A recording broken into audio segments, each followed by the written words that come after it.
បាទចៃស្ដួលសួស្ដីអ្នកគាំទ្ររឿង Demon Slayer យើងទាំងអស់គ្នាសូមស្វាគមន៍មកកាន់ Channel របស់ខ្ញុំសាជាថ្មីថ្ងៃនេះយើងនឹងតាមដានពីជីវិតពិតរបស់ Tanjiro ម្ដងទៀតអញ្ចឹងកាលពីភាគ4អ្នកទាំងអស់គ្នាបានឃើញហើយក្រោយពី Tanjiro បានសម្លាប់បិសាចដៃរួចហើយគេក៏បានជួបនឹងព្រលឹងកូនសិស្សរបស់លោកគ្រូ Uroko Daki ជាច្រើនអញ្ចឹងក្រោយមកទៀតហើយគេក៏បានអធិដ្ឋានឲ្យបិសាចដៃនោះនឹងជូនពរនឹងការបដិញ្ញាចិត្តជាមួយនឹងកូនសិស្សរបស់លោកគ្រូ Uroko Daki ដែលបានស្លាប់នៅទីនោះសម្រាប់ភាគ5នេះវិញពួកយើងឃើញថាក្រោយពី Tanjiro បានយកឈ្នះបិសាចដៃរួចហើយគេក៏បានទៅដល់កន្លែងដែលគេបានចូលមកប្រឡងប្រជែងដំបូងហើយកន្លែងនោះគឺមានក្មេងស្រី2នាក់ដែលសូមស្វាគមន៍ពួកគេដល់ការប្រឡងប្រជែងរួចហើយក្រោយមកក្មេងស្រីទាំងពីរនាក់នោះក៏បានទះដៃហើយគេក៏បានបញ្ជូនសัตว์នាំសារឲ្យអ្នកដែលបានប្រឡងប្រជែងនៅសេសសល់ទាំង4នាក់ម្នាក់មួយ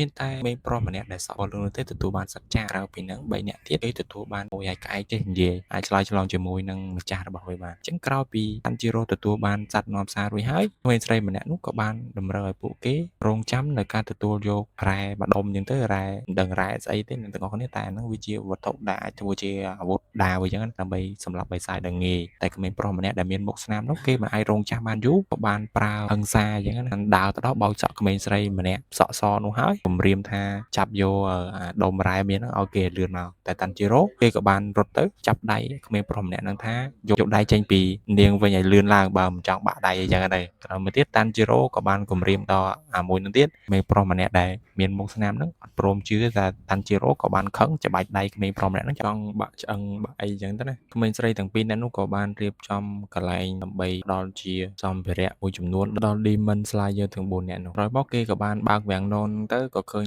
ដុំរ៉ែច្រើនដុំមែនទែនហើយក្មេងស្រីទាំងពីរនាក់នោះតម្រូវឲ្យ Tanjiro ហើយនឹង3នាក់ផ្សេងទៀតចាប់យកដុំរ៉ែតែម្ដុំទេម្នាក់ម្ដុំហើយ Tanjiro ក៏បានប្រើញៀននៃការហិតរបស់គាត់ដើម្បីដឹងថាតើដុំរ៉ែមួយណាដែលមានអានុភាពឬក៏មានឥទ្ធិពលក្នុងការផលិតជាអាវុធដាវអីចឹងណាក្រោយមកទៀត Tanjiro ក៏បានដើរទៅចាប់ដុំរ៉ែនោះហើយកាត់មកដល់កន្លែងដែល Tanjiro ធ្វើដំណើរទៅផ្ទះរបស់លោកគ្រូ Uroko Daki ហើយគេធ្វើដំណើរទៅដាប់ទៅដួសមែនទែនអ្នកទាំងអស់គ្នាឃើញគឺដោលផងអីផងមានឈើមួយដើមដោលផង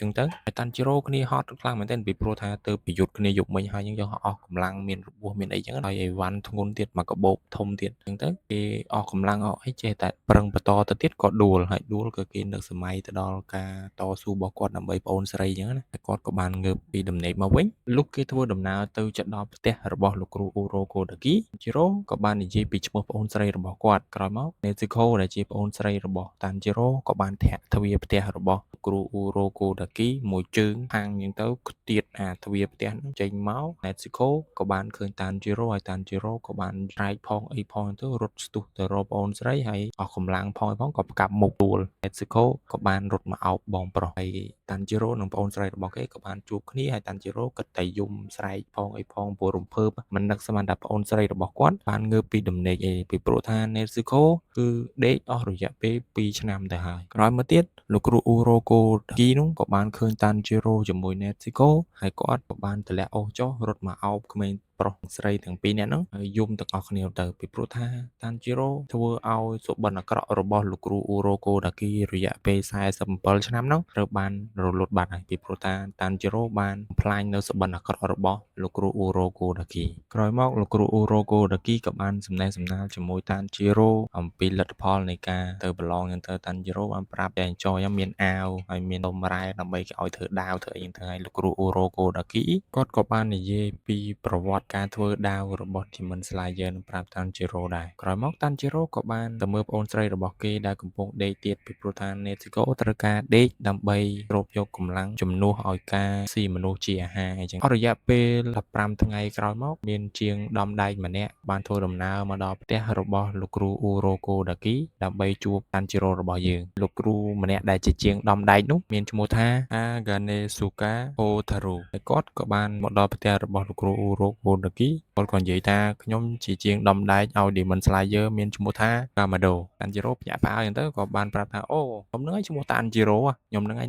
ក្រោយមក Tanjiro ក៏អញ្ជើញគ្រូនឹងចូលផ្ទះឯគ្រូនឹងក៏អត់ទាន់បានចូលទេក៏បាននៅនិយាយរៀបរាប់ជាមួយនឹង Tanjiro ថាអូឯងមានស្លឹកត្រចៀកចោះកវលបែបនេះគឺជាក្មេងដែលកើតនៅក្នុងភ្លើងអីចឹងណាហើយកើតក្នុងភ្លើងមិនអ្នកទាំងអស់គ្នាសាកគិតក្នុងភ្លើងមិនឆេះងាប់ក្រោយមកទៀតលោកគ្រូជាងដំដែកឈ្មោះថា Otaru នឹងក៏បានចូលក្នុងផ្ទះរបស់គ្រូ Uroko Daki ហើយលោកគ្រូ Rokodaki និង Hotaru ហ្នឹងក៏បានអង្គុយម្ខាងទៅហើយ Tanjiro ក៏បានដកដាវគេចេញពីស្រោមមកហើយស្រាប់តែដាវនោះក៏ប្រែពណ៌ពីធម្មតាទៅជាពណ៌ខ្មៅហើយធ្វើឲ្យលោកគ្រូ Hotaru ហ្នឹងអស់សង្ឃឹមមែនទែនពីព្រោះថាដាវគាត់សង្ឃឹមតែពណ៌ក្រហមពណ៌អីដូចសក់ Tanjiro អញ្ចឹងណាមិននឹកស្មានថាទៅជាពណ៌ខ្មៅនេះសោះក្រោយពីបានឃើញស្ថានភាពដាវរបស់ Tanjiro រួចហើយលោកគ្រូ Urokodaki ក៏បាននិយាយថាដាវពណ៌ខ្មៅបែបនេះជាប្រផ្នូលមិនល្អប្រហែលទេហើយ Tanjiro ក៏និយាយថាមិនអីទេលោកគ្រូខ្ញុំជឿលើសមត្ថភាពរបស់ខ្លួនឯងអីចឹងទៅក្រោយមកទៀតលោកគ្រូ Hotaru ហ្នឹងក៏បានលោតទៅស្រូប Tanjiro របស់យើងលក្ខណៈលេងសើចអីចឹងណាគៀបកគៀបអីលេងចឹងទៅ